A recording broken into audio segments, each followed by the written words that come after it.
Serious, what is the best way to make the most of the last few weeks with a dying parent? My dad suffered from an illness that took 5 years to kill him. He got progressively less lucid over that period, and for the last year or so he had no idea who I was. While that aspect was pretty heartbreaking, I don't regret any of the time I spent with him. He would very occasionally have moments of clarity, and it was worth the hours and days spent sitting with him being non-communicative, just to have a few seconds or a minute with my dad once in a while. So I guess whatever you do with your parent, the most important thing in my opinion is time. I hope you're as well as you can in the circumstances. I don't often feel much in the way of emotion, but damn, this really got me. Take care. Thanks. I've posted this before, but just thought I'd share again for more perspective on what dealing with this situation can be like. Do not mean to fish 4 points. Oh man. This comment brought back memories of when my dad would occasionally have a lucid moment from his Alzheimer's. He was a serial entrepreneur in life, and so a lot of the time, when I'd be over, he'd explain his latest ideas for the next big thing in great detail. These got wackier and wackier over the months and years as the illness progressed. I'm not going to lie, some of them were very amusing. Like when he was convinced he'd invented a system to melt ice on the roads without laying down grit, but instead by selling an exhaust pipe extension that simply made the fumes blow towards the road. I played along for the most part, because it felt cruel to discourage him. Anyway, I'm rambling, but every so often he'd stop talking in the middle of a sentence and just sit back in his chair and say, "I'm talking complete nonsense again, aren't I?" with a look of utter disgust and resignation on his face. Seriously though, fuck Alzheimer's and fuck Parkinson's. There are few less graceful ways to spend your final years. Apostrophe. Every single female. My family is cursed. I'm horrified of it inevitably happening to me, too. It will. I'm so sad I'll lose all the memories of the life I have now. If you know it's genetic or runs in the family, I would suggest keeping a life journal, like a scrapbook but larger. It's the same in my family, and I'm starting to see it with my mom sometimes. Keeping a life journal is a good idea, and since the disease will likely claim me, I think I might take up this idea. I would, with consent, try to record conversations with them for posterity about their life, past, and just casual chat. Edit. I'm glad this has been helpful advice and I appreciate all the stories I've received in response. I can't reply to all of you, but I appreciate it. Strongly agree. I lost my dad 13 years ago, and I have one good recording that I play whenever I find myself forgetting the sound of his voice, which totally happens, and is heartbreaking when you realize. My grandpa put his life story on cassette tapes, and I find it very comforting to hear his voice and laughter. The best one is when he went skinny dipping and saw a girl naked for the first time. You'll know what happens. Makes me laugh to hear him laughing. You should dig altally back that up. Yep, it's all on discs. Thank you. Be with them. But if I could have, I would have recorded myself reading books for my mom when she had cancer. She was too tired to read. Also wished I had more pictures of her. I have no recordings. When my dad had his cancer, I spent the last 2 weeks with him. I watched TV with him. 7 sat through the Super Bowl. As he got worse and went into the hospital, I spent the whole time with him, only leaving for a few hours for food. And one night, when I had a migraine in the 8 days he was there, it was hard. He went downhill so fast that his legs stopped working while his sister took me out to get real food. He couldn't stand the smell of food, so I was eating what I could grab from the vending machine. But I was there. I didn't get to be with mom as I didn't take her stopping chemo to mean she would pass away in 2 weeks. But do not forget to take care of yourself. Do not feel guilty about caring for the caregiver. Make the visits memorable, but I would not want my loved ones putting entire lives on hold. Only you know the right balance and can relax into the appropriate pattern. Take note that many patients nearing death prefer to be alone. Oftentimes loved ones will expire at the precise second their family takes a bathroom break. This is okay. Go easy on yourself and God bless. My dad did. He finally was resting and breathing comfortably. We knew the end was near, but thought would be a day or two yet. I and his wife went to get food and my brother and mom, his ex-wife, stayed with him.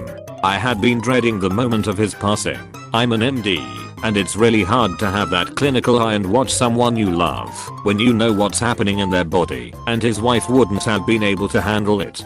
She was a wreck. He passed as I was eating my absolute favorite burger in town. My brother and mom wanted to be there and were. I wish I could tell him he made it as easy for us as it could have been. As an aside, being in medicine was very helpful to make his last few days go smoothly. I knew how to help him when he was uncomfortable, and we only had one short bad moment where he was truly suffering with their hunger before I was able to get him some meds. Death doesn't have to be terrible, but I can't imagine it would have been as smooth if I was in a different field. Advocate for your loved one. There is probably something that can be done to ease their suffering, whatever it may be. As a parent, I think that I would love to hear that I did a good job raising my kid or kids, and that they feel they had a good childhood. Reminiscing about good times. Looking through old photos. I think just being reminded of the good life I had would be very comforting. I need to go call my dad. Poor man's gold for the top comment. I got you fam. My man. Just be there. That's all they want. And that's all that matters. Don't concentrate on making these moments count or anything like that. You don't have to go checking off bucket list items. Just be there. Talk. Tell stories. Ask them questions. Laugh. Read to them. Spend that remaining time together.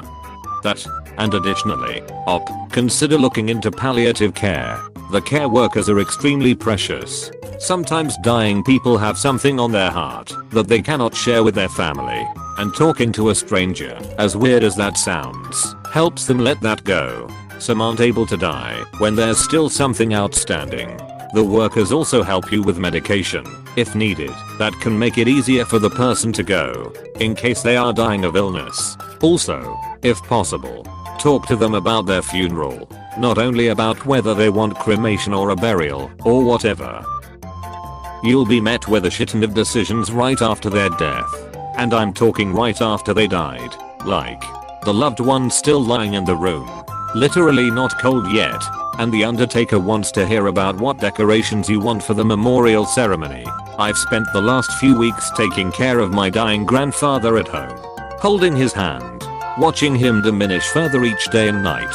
At last he wasn't able to speak to me anymore, but he appreciated my being there. Now he has passed, and I'm met with a shitton of responsibilities that I have no effing clue of, nor do my parents. Plus my mom's fucking miserable, and I want to support her as best as I can. All the while everything's shutting down because of COVID-19. No idea whether my grandma will be allowed to attend the funeral at all, since they are isolating the retirement home. We thought we had planned out everything before, but things got a little rushed in the end. So when he eventually passed, we just sat there, in the middle of the night, looking at each other. So let's Google undertakers around town. I guess it's macabre. And now, while looking for music to play at the memorial, I realized that I didn't even ask him once in his life what kind of music he liked, and it fucking tears me apart. Palliative care is such a relief during those final weeks and days. The caregivers are phenomenal at their jobs and do all the hands-on stuff, so family can just have meaningful time with their loved one. I recommend it for anyone who can swing it, even if it's just a few hours a day. The caregivers are also a relief in enabling you as the relative to go out and get your mind off for an hour or two. My grandpa felt so bad for demanding our attention, which of course he didn't have to, but he did so nonetheless. So it made him feel better when the worker was there and we could go for a walk. If possible, get them to a place they wanted to go to but never did. Take them to their favorite restaurant / bar / inn. Even if it's a dive. Read the news / book or something with them, or aloud for them. Above all, support whatever decision they've made about approaching the end of their life, including directly talking about it, no matter how painful it may be for you. Best wishes for peace. I just wanna reiterate, directly talking about it. My grandpa keeps talking about his will and worldly possessions after he passes and made me executor of his will. Like has basically saying goodbye, and that I will probably have to go fisticuffs with a couple of aunts. Sucks so fucking hard. It's a real honor for him to trust you to do that. Though, don't forget that, if/when fights happen, he knew you were the right person for the job, and would stand behind what you think is right. My father died a year ago from cancer. The actual anniversary is in 2 days. March 15th. I'm gay, and he was a devout Christian. So we had much we disagreed over. He insisted that he didn't want to go away to hospice and instead wanted to die at home. My mom and I felt that was a doable thing. So I moved back home to help out for the final month. In spite of our differences, all I can say is that, while bittersweet, these were some of our best days together. He asked me meekly if I wanted to hash things out, but it quickly became apparent that it just wasn't necessary. We wanted to be together and have the relationship we struggled to have when he was well. We looked at pictures, told stories. I listened to some of his regrets, which has nothing to do to me, and I tried to give him absolution by hearing him out. My honest advice, Surf, focus on making your parent as comfortable as possible and be a compassionate ear for anything they might say. This is, of course, if they're able to communicate and your relationship isn't super toxic. I found that by focusing a little less on my concerns and focusing more on his, the time became more meaningful. I wish my father and I had the relationship my whole life that we had in those final days. We didn't. But we will always have those final days. And they were so meaningful. Talk. Be present. Surf. If you're going through this, my thoughts and prayers are with you in this tough time. It is so hard. But you will survive and get through. What a beautiful, wonderful perspective. Thank you for that. I'm so sorry for your loss. Just spend time with them and talk with them and tell them the things you have wanted to say for years, because this is your last chance. And be aware that you're always gonna miss them, and even after years you're gonna think about calling them to tell them something, and it's gonna hurt all over again. My dad passed 8 years ago. He was in hospital for 9 months and was unable to communicate the entire time. I would bring my laptop in with his favorite DVDs and would watch them with him. When his eyes were too tired, we would listen to his favorite songs while I held his hand. Just being there was a worry off his mind and mine. Spend as much time as you can with them. Do the things they used to do with you as a kid. And if they are bedbound and you can't then do something to bring those things to them, like if you went to the beach and had fish and chips at one of those beach shack restaurant things, go through an old photo album with them and make fish and chips for you to both eat while you do it. This little things make it. I wish I had a recording of my dad saying my name.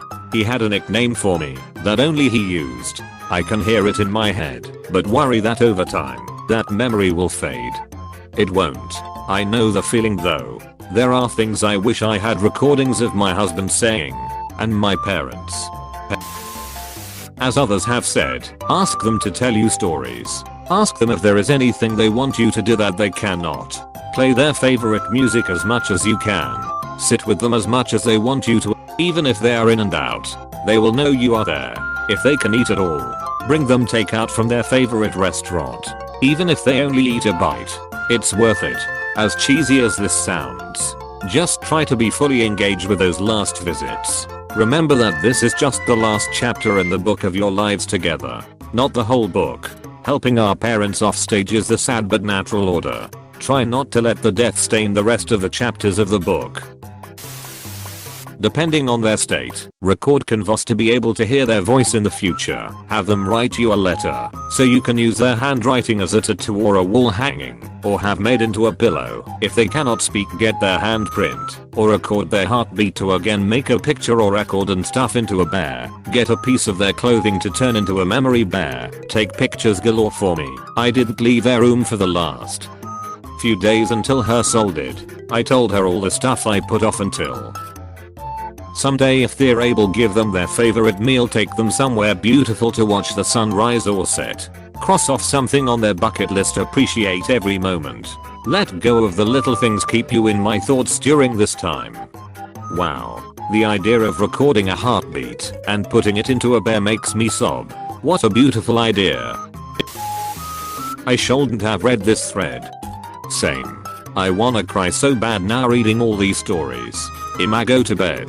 // tucks you in // I actually just woke up.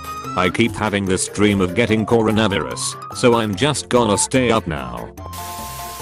Ask the person dying what they want to do before leaving this world. My father knew he was dying, so he went around and did things he always wanted.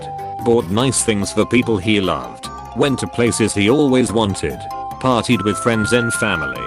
On his deathbed, he said he was very happy he could accomplish his bucket list.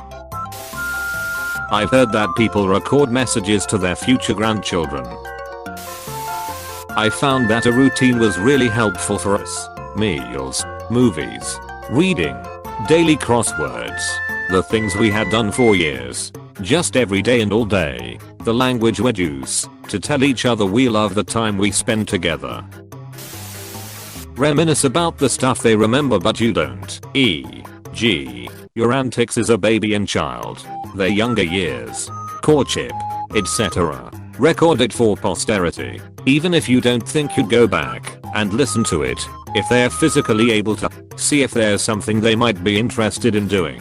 It needn't be something fancy or elaborate, just something meaningful for them, like getting their hair done, or a pedicure for a lady, or a drink at the pub, or fishing for a man. I'm sorry for what you're going through, Opus. Tell them you love them. Ask them about their distant past. In my opinion, from working in a hospital setting, being there with them is probably going to mean a lot. The worst situations in my mind were watching a patient pass away by themselves with only the nurses and CNAs there as company. 100%. And please, for the love of all things good in the world, respect their wishes. Let them be a DNR. Do not resuscitate if that's what they want, and pass away peacefully surrounded by family. Spend as much time as possible with them. Talk to them. If they are able to, take them somewhere they want to. I was in denial that my father was dying. I finally went to visit because I hadn't seen him in over a year. When I got there I realized it was the end. I moved from NJ to FL to spend his last month with him.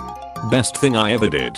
If I didn't come out and spend that time with him, I'd be in a very dark, scary place right now. I took him to his drive. Afts. Took him to where he wanted to eat. Even though he couldn't really do it, I didn't leave his side. When he became bedridden, I fed him, cleaned him, talked to him, slept next to him, told him I loved him a million times. Whatever makes them at ease, and know it's okay to go when they are ready. My biggest fear was that he would be scared. I wanted to make it easier for him and less stressful. That's my 2 cents. This happened to me very recently, so I'm going from experience. Just spend time with them. It may be difficult. They may be in pain or not the same person as they used to be. They may not notice you are there. It doesn't matter. You will be happy you did. At first it was tough to reconcile, because I didn't want this to be how I remembered my dad. But looking back it brings a sense of closure. And when I was helping his emaciated body into the shower, because he couldn't stand on his own, he had a moment of clarity and he looked at me. He said, "I am so proud of the man you are, and nothing in the world will ever replace that feeling." That he died proud of me. So my advice is simply to be there, because no matter how hard it is, you will be glad you did. So glad to read this. Thank you. It doesn't have to be important and meaningful. Don't try to force it into some kind of Tuesdays with Maury Schmaltz fest. Just be there and be helpful and hug and laugh as much as you can.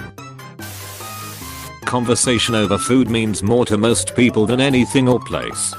Agree totally. There is nothing more social or more normal than chatting over food. Bucket list stuff. Take lots of pictures. Don't smother them though. They need some of them time too. Listen to them. They will want to tell the stories from their life. Let them do this. Many people are giving the best advice, and that's to just be there with them. Having someone to talk with is a huge help for them.